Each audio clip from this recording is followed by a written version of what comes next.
Hello friends. मैं हूं आपकी दोस्त और होस्ट सोमा।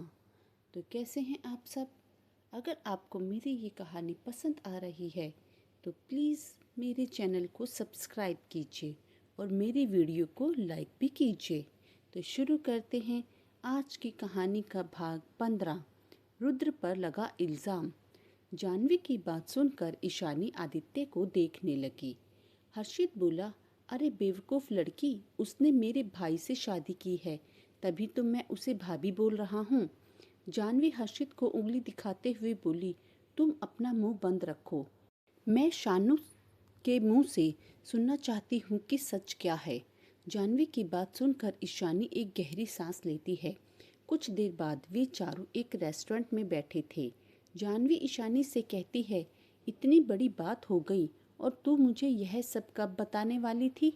ईशानी प्यार से जानवी को मनाते हुए बोली, जानू प्लीज़ मान जा, सच में मैं बहुत सोच रही थी कि जल्दी तुझे सब कुछ बता दूंगी। जानू सुनकर आदित्य और हर्षित एक दूसरे को देखने लगे। हर्षित धीरे से आदित्य से कहता है, यार यह सब क्या है? जानू शानू, एक बात बता, कहीं भाभी को लड़कियों में इंटरेस्ट तो नहीं, इसलिए वह तुझसे अलग होना चाहती हो? उसकी बात सुनकर आदित्य उसे घूरते हुए बोला, तू अपना मुंह बंद रख, जब देखो बकवास करता रहता है। जानवी ईशानी से गुस्से में बोली, अरे तुझे देखकर तो ऐसा लग रहा है जैसे जब तेरे बच्चे मासी मासी कहते हुए मेरी गोद में चढ़ जाते तब तो मुझे अपनी शादी के बारे में बताती। बच्चों का नाम सुनते ही आदित्य जो पानी पी रहा था, सारा पानी उसके मुंह से बाहर आ गया और वह जोर जोर से खांसने लगा। आदित्य को ऐसे खांसते देख ईशानी फौरन आदित्य की पीठ सहलाने लगती है। वह आदित्य से पूछती है, आप ठीक हैं? आदित्य हाँ में सिर हिलाता है।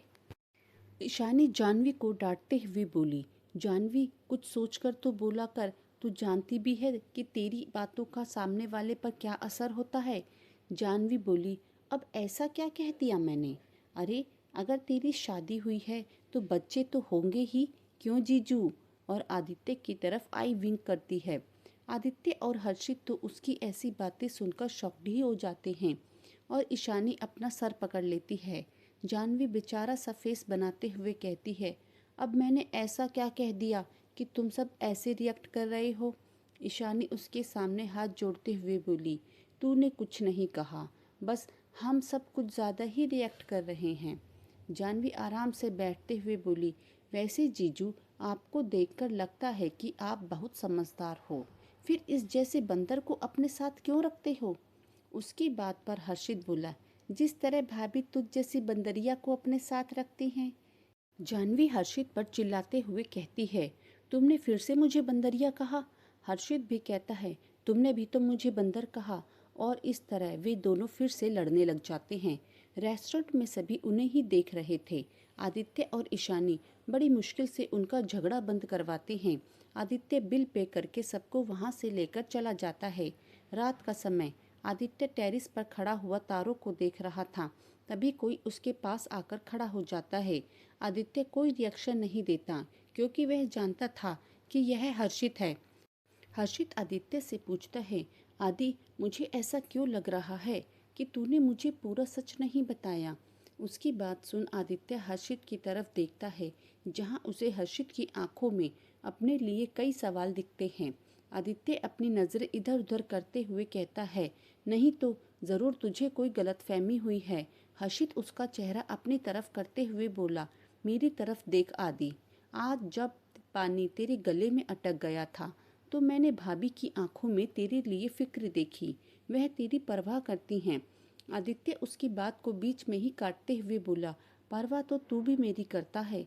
हर्षित उसे जवाब देते हुए कहता है, आदि तू अच्छी तरह से जानता है कि मैं क्या कहना चाहता हूँ।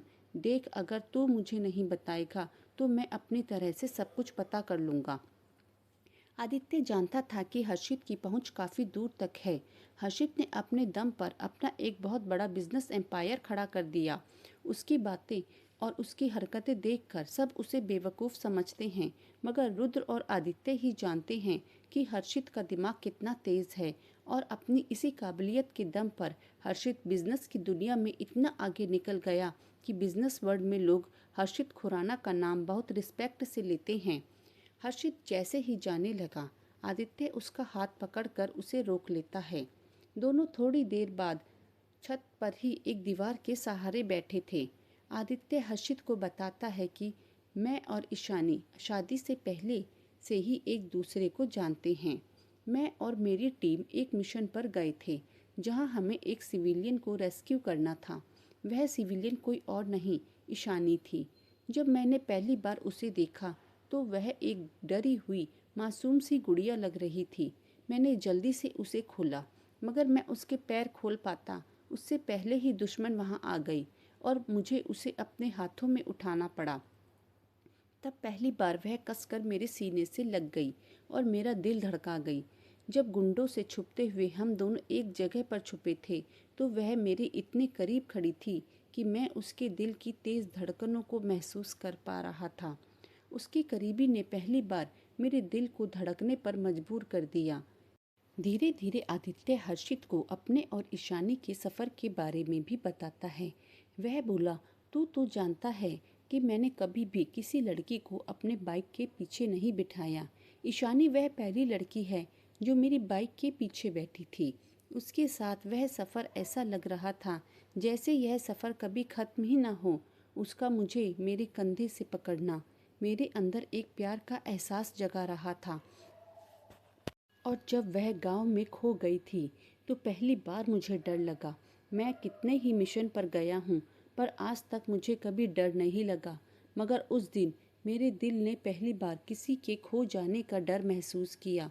जब वह मेरे सीने से लगकर मेरे साथ सोई तब मुझे पहली बार महसूस हुआ कि किसी लड़की के करीब होने पर क्या महसूस होता है। जब मैंने उसे दिल्ली छोड़ा और वह मुझसे दूर जाने लगी तब मुझे समझ में आया कि अब तक जो भी मैंने उसके लिए महसूस किया वह उसके लिए मेरा प्यार है। इसलिए मैंने सोच लिया था कि रुद्र भाई की शादी के बाद मैं अपने और ईशानी के बारे में दादाजी से बात करूंगा। मगर किस्मत को कुछ और ही मंजूर था। हमारी शादी तो हो गई मगर हमारे बीच दूरियां आ गई। जब शादी की रात मैसेज उसने मुझे बताया कि वह इस शादी से खुश नहीं है और यह शादी खत्म करना चाहती है, तब मैं यह नहीं जानता था कि मेरी शादी ईशानी से हुई है। इसलिए मैंने भी उससे कह दिया कि मैं भी किसी और से प्यार करता हूँ। पर जब मैंने देखा मेरी पत्नी कोई और नहीं ईशानी है तो मैंने फैसला कर लिया कि मैं उसे उसके प्यार से ज़रूर मिलाऊंगा। इसलिए मैंने उसे कभी नहीं बताया कि मैं उससे ही प्यार करता हूँ। आदित्य की सारी बातें सुनकर हर्षित बोला, कम से कम एक बार तो अपने दिल की बात भाभी को बताकर देख, शायद वह तेरे दिल की हालत समझ जाएं। उसकी बात का जवाब देते हुए आदित्य बोला, यही तो मैं नहीं चाहता। मैं चाहता हूँ वह अपनी मर्जी से मेरे प्यार को अपनाए, ना कि मुझ पर तरस खाकर। हर्षित कहता है, तब तो तेरा कुछ नहीं हो सकता, क्योंकि अपने प्यार को पाने के लिए खुद ही कोशिश करनी पड़ती है और जब तक तू कोशिश नहीं करेगा कोई भी तेरी मदद नहीं कर सकता। दोस्तों, अगर आप भी इस बात से सहमत हैं तो कमेंट में मुझे ज़रूर बताएं। कुछ दिन यूं ही शांति से बीत जाते हैं। दिल्ली एयरपोर्ट। एक लड़की एयरपोर्ट से बाहर आकर कैब करती है और ड्राइवर को दीवान हाउस चलने के लिए कहती है। यह थी प्रिया, विद्या दीवान की दूसरी बेटी। अपनी माँ और संजना के बिल्कुल उलट। यह कभी गलत का साथ नहीं देती, इसलिए इसकी अपनी माँ से बिल्कुल भी नहीं बनती। प्रिया अपने घर पहुंचकर सीधा अपने रूम में चली जाती है। रात को जब सब डाइनिंग टेबल पर इकट्ठा होते हैं तो प्रिया को देखकर चौंक जाते हैं। आकाश जी कहते हैं, what a pleasant surprise. Niranjan ji Priya से पूछते हैं, तुम कब आई बेटा? प्रिया निरंजन जी के गले लगते हुए बोली, अभी शाम को ही आई, मगर मैं आप सब लोगों को सरप्राइज देना चाहती थी, इसलिए सीधा अपने कमरे में चली गई। विद्या जी खुश होते हुए बोली, बेटा बहुत अच्छा लगा तुम्हारा यह सरप्राइज। प्रिया चेयर पर बैठते हुए बोली, ईशानी कहाँ है? वह दिखाई नहीं दे रही। उसकी बात सुनकर सब चुप हो जाते हैं। प्रिया सबको एकदम चुप देखकर बोली, क्या हुआ? आप सब एकदम शांत क्यों हो गए? तभी उसे कुछ महसूस होता है। वह कहती है, आप सब मुझसे क्या छुपा रहे हो? वह अपने पापा की तरफ देखते हुए बोली, संजना दी तो अपने ससुराल में होंगी, यह समझ में आता है, मगर ईशानी वह कहाँ है? निरंजन जी कहते हैं, संजना शादी छोड़कर चली गई, उसकी शादी नहीं हुई। यह सुनते ही प्रिया अपने दादू की तरफ देखने लगी, जैसे यकीन करना चाहती हो कि उसके दादू सच कह रहे हैं। फिर वह आकाश जी की तरफ देखती है। आकाश जी हाँ में अपना सिर हिला देते हैं। वह पूछती है, मगर संजना दी है कहाँ? आकाश जी कहते हैं, पता नहीं, वह सिर्फ एक लेटर छोड़कर शादी वाले दिन चली गई। निरंजन जी कहते हैं, उसने एक बार भी नहीं सोचा कि बारात दरवाजे पर खड़ी है, सब मेहमान आ गए हैं, बस हम सबको मुसीबत में डालकर चली गई। विद्या जी से अपनी प्यारी बेटी के बारे में यह सब बातें सुनी नहीं गई, इसलिए वह बोली, वह अपने सपने पूरा करना चाहती थी, इसलिए चली गई। उसकी बात सुनकर आकाश जी गुस्से में बोले, कौन से सपने? मॉडल बनने के?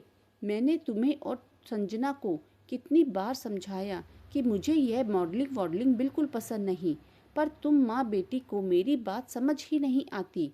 विद्या जी जैसे ही कुछ सोच बोलने को होती है, प्रिया चिल्लाते हुए कहती है, मैं बस यह जानना चाहती हूँ कि ईशानी कहाँ है, क्योंकि अब तक उसे समझ आ गया था कि ईशानी के साथ कुछ तो हुआ है। विद्या जी प्रिया से कहती है, कुछ नहीं हुआ है उसे, बड़े मज़े से आराम से महलों में रह रही है और मज़े की ज़िंदगी जी रही है। उनकी ऐसी बातें सुनकर प्रिया को और गुस्सा आने लगा। वह अपने दांत पीसते हुए बोली, मुझे आपकी यह गोल गोल बातें समझ नहीं आ रही, इसलिए साफ साफ बताइए ईशानी कहाँ है? विद्या जी कहती हैं, हमने संजना की जगह ईशानी की शादी कर दी। अरे उसकी तो किस्मत ही खुल गई, इतने बड़े घराने में उसकी शादी हुई है। प्रिया हैरानी से बोली, क्या?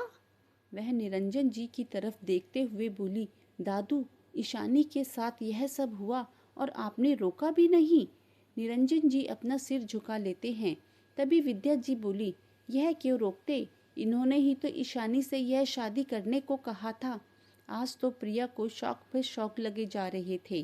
वह निरंजन जी से कहती है, दादू आप ईशानी के साथ ऐसा कैसे कर सकते हैं? अभी उम्र ही क्या है उसकी, अभी तो उसका कॉलेज भी खत्म नहीं हुआ। निरंजन जी उसकी किसी भी बात का जवाब नहीं देते।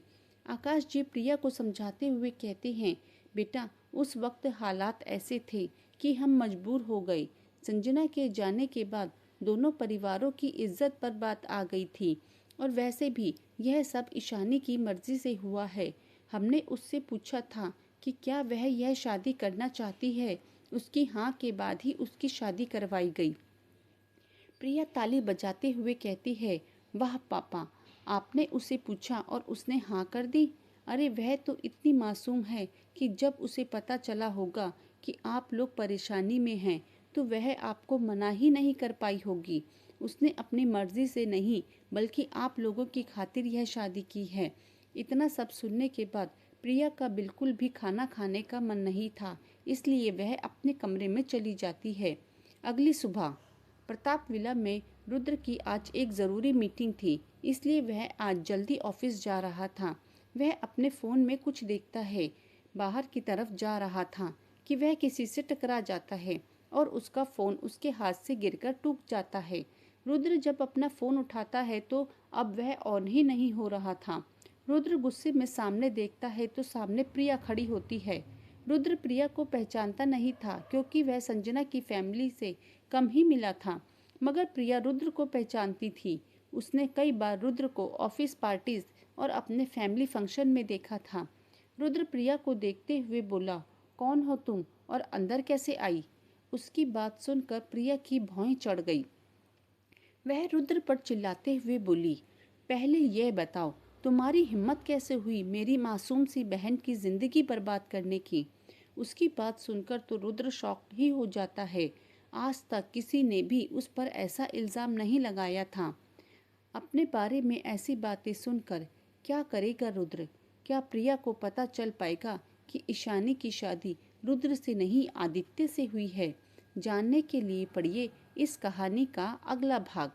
तो दोस्तों, कैसी लग रही है आपको मेरी ये कहानी।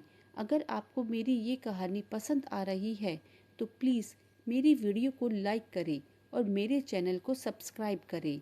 Please support my channel.